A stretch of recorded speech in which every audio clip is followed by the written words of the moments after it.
much for attending today, and we welcome you to the University of Southern Indiana. I'm Kendra Strupp, the VP for Marketing and Communications here at the university, and no doubt as a result of being here, you've heard our sad news that our first and founding president, Dr. David L. Rice, did die yesterday. We have a couple of folks that I think you'll be interested in hearing from who spent a lot of time with Dr. Rice. And the first is, of course, our fourth president, Dr. Ronald S. Rochon. And the second person I'll introduce you to is Sherry Ann Stanley. She is our Vice President Emerita for Advancement and is a longtime family friend of the Rices. So I want to introduce the two of them. They'll answer some questions if you have them. So thanks again for being here today. Doctor. Hey everybody, thanks so much for being here today as well. I wanted to come by and just share a little bit with you. I know today for many of us is a heavy day with regard to losing Dr. Rice, our first and founding president, an amazing human being who provided great leadership to this university. I should share this with you. In thinking about this and reflecting on his passing, I'll tell you that there are lots of celebratory moments that we need to pay attention to. If you think about Dr. Rice, things that come to my mind immediately are visionary, compassion, intellect, and educator.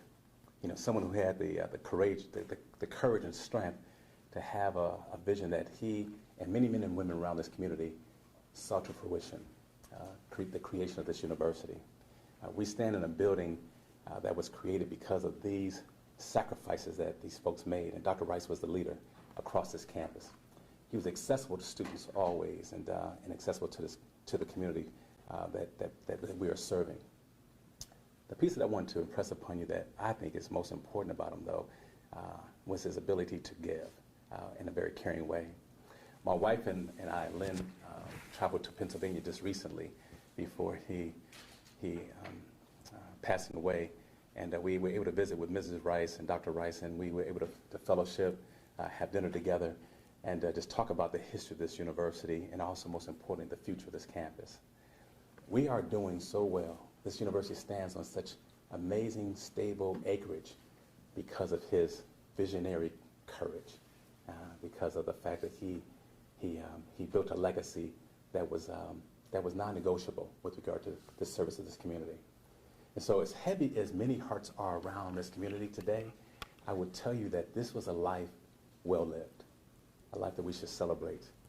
And I want us to just take moments to really kind of reflect on where this university is, its beauty with regard to its aesthetic, its profound accomplishments with regard to our intellectual and academic accomplishments, and more importantly, look at the student body. Walk across this campus, you'll see happy faces that are living their purpose, finding their passion, and doing great things with their lives because of people like Dr. Rice and his wife, Betty. And so I close by telling you all thank you for supporting USI. Thank you for supporting this family during this very difficult time. But most importantly, thank you for celebrating the life and legacy of Dr. David L. Rice.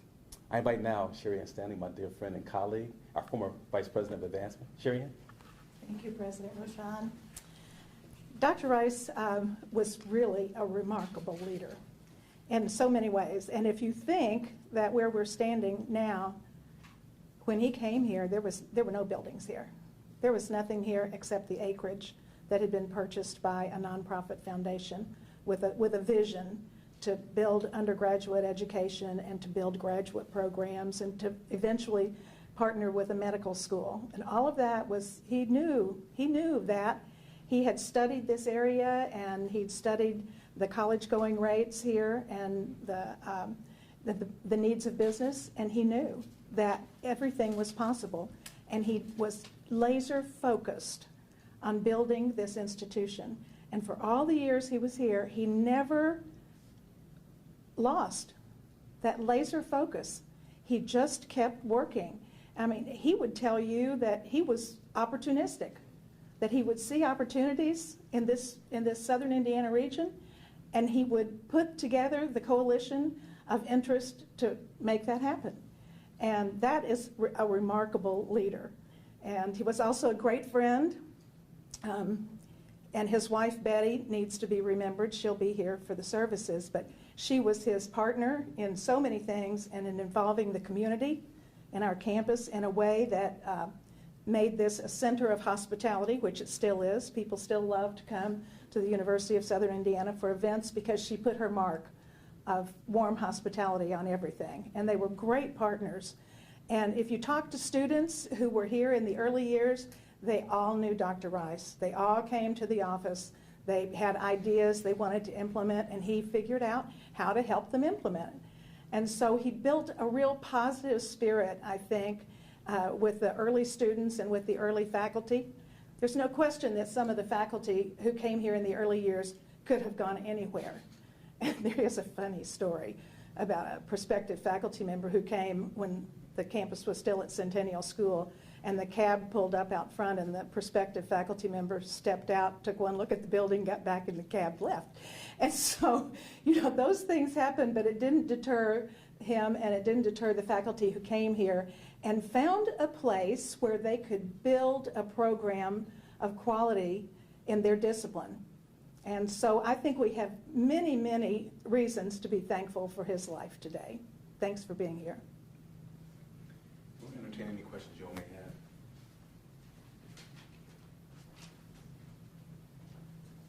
Yes, please. May I ask what you want students to know during this time? Well, without question, I want students to recognize that we are a stable campus. I'm sorry. That we truly are a stable. The question was, what would I want students to know right now? Without question, students need to know that we are stable, that we are moving forward, that we are heavy right now for the right reason, because we're losing a great historic leader, you know, within our community. But students should know that we have a responsibility to carry on this legacy. Students should know that they have a purpose in going to their classes with great drive and fulfilling the mission of men and women who founded this place in 1965. That's what I want students to know. I want them to be excited and eager about learning and doing. Thank you. Oh, you're welcome.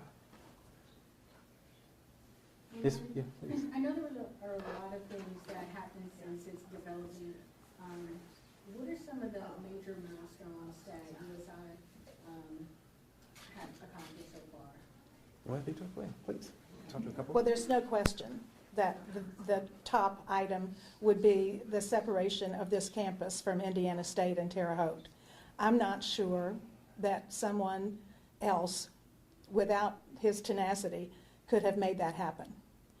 But he did, and it took a lot of patience on his part, took a lot of trips to Terre Haute, took a lot of trips to Indianapolis, it took a lot of talking with people in the community, but it happened because people were very confident of his leadership and his ability, with his team, really, to lead this institution on to a next level of excellence. So I would say the separation and the ability to become an institution on its own is the top thing. And for me, another one that I would compliment with that is, you know, the notoriety that this campus receives now. And we have students and alumni from 50 different countries occupying this space today. Think about that. You know, think about the kind of recognition this campus is receiving because of that kind of hard work and visionary fortitude. Think about that. So when I am reflecting on the accomplishments of this scholar, this administrator, this teacher, I think foremost about the beginning, about, you know, how someone had to have grit, resiliency, and an attitude that, listen, you know what, I don't care what you say, no is not an answer. You know, we will get this done. So that excites me. You know, I stand here before you today because of Dr. Rice's legacy, without question, bar none. And so I'm excited about occupying this seat. I am proud to occupy this seat. We're working hard to make his family proud, to make his mentors proud, and also to make you proud as a community member. This is a great institution with just more than just great promise, but we are doing amazing things with our students who will transform this globe. Yes, please. Sorry, how do you think students that go to USI now can see the influence that Dr. Rice had? Well, to me, and I'll let Sharon speak to this, but I think that, you know, all you do is walk around campus. That's what you need to do. You know, we have iconic pictures all across this campus. In our hallway, right outside this space right here, we have a wall, kind of a wall of history. We are reminding students of the significance of the contributions of people who came before them. This will give them more purpose and more drive, and also, most importantly, more appreciation for what they're doing today. So this is our job as educators, to always provide our students with an understanding of who came before them and why this day is significant. Yes, please. How much of an impact do you say stuff like the fact that his name is on the library and things like that has an impact on how students understand the history of this campus and what he did for the school? I'm not sure you can speak to that. Sure, please. Well, the name on the library really was a recognition of his service to the institution and a statement about how the faculty and the students here felt about him. And I think it is such a beautiful building. So it's a great tribute to him. And do you know that students say that if you rub his nose on the plaque over there in the lobby, that it brings you good luck on exams? I think he'd love that. It brings the president good luck in meetings also. What does it mean for the university as a whole to be holding ceremonies and other recognitions for Dr. Rice here in the next few weeks? Yeah, I would speak to that in a way in which I'll tell you it is extremely an honor. It's a dignified honor, in fact, to have the opportunity to host his family here, to pay recognition to a statesman at the university he founded. That's an incredible honor to both his family, but most importantly to this university and the community at large. There are phone calls coming into my office, as we speak, about condolences, but also, I'll tell you right now, I keep using this term very sincerely, about celebration. People are telling me about memories about Dr. Rice long before my arrival here in 2010. And so, to have this ceremony here is quite significant for our community. Thank you.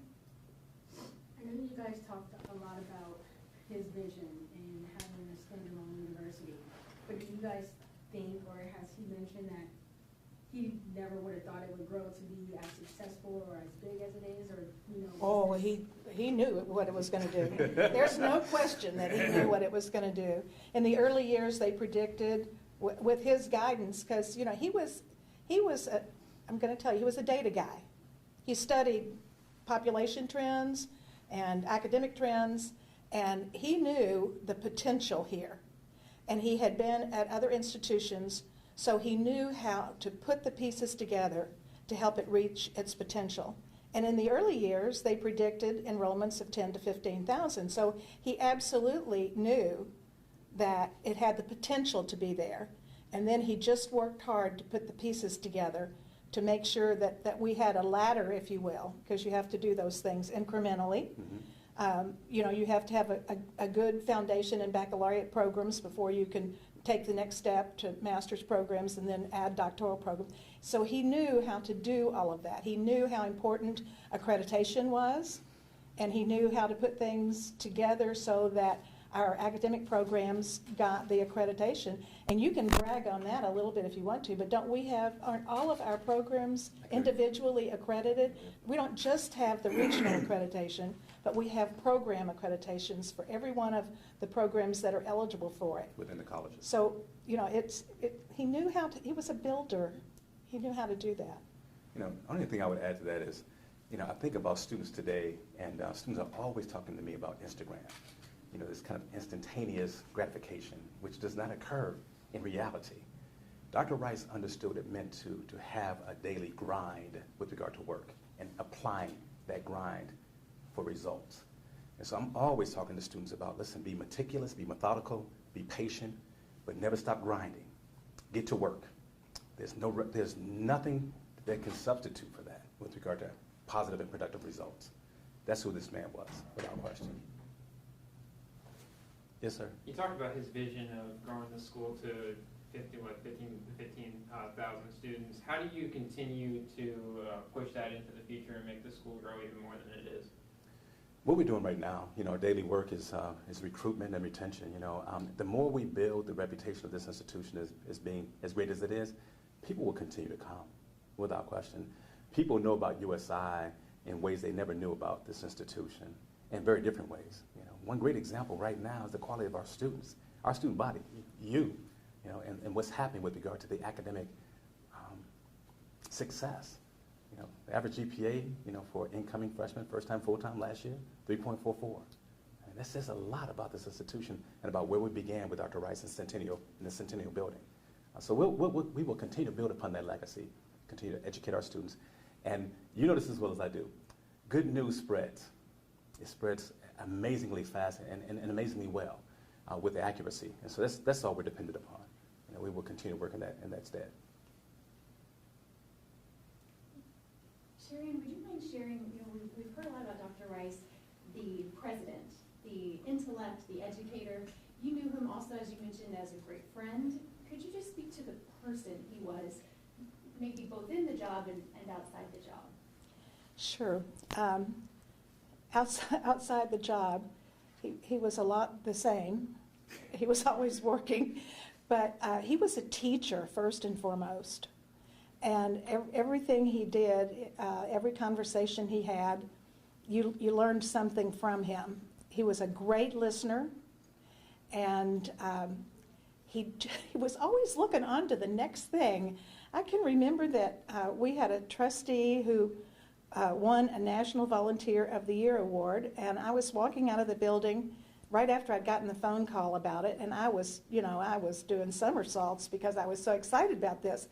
And told him in the parking lot, oh, guess what? And he said, yes, and now we have to nominate John Pruce for this other award. He was moving right on to the next thing. So he never really stopped thinking about ways that we could do things differently or do things better. And I will tell you that he knew every inch of this campus, all 1,400 acres. He could tell you where the black walnut trees were.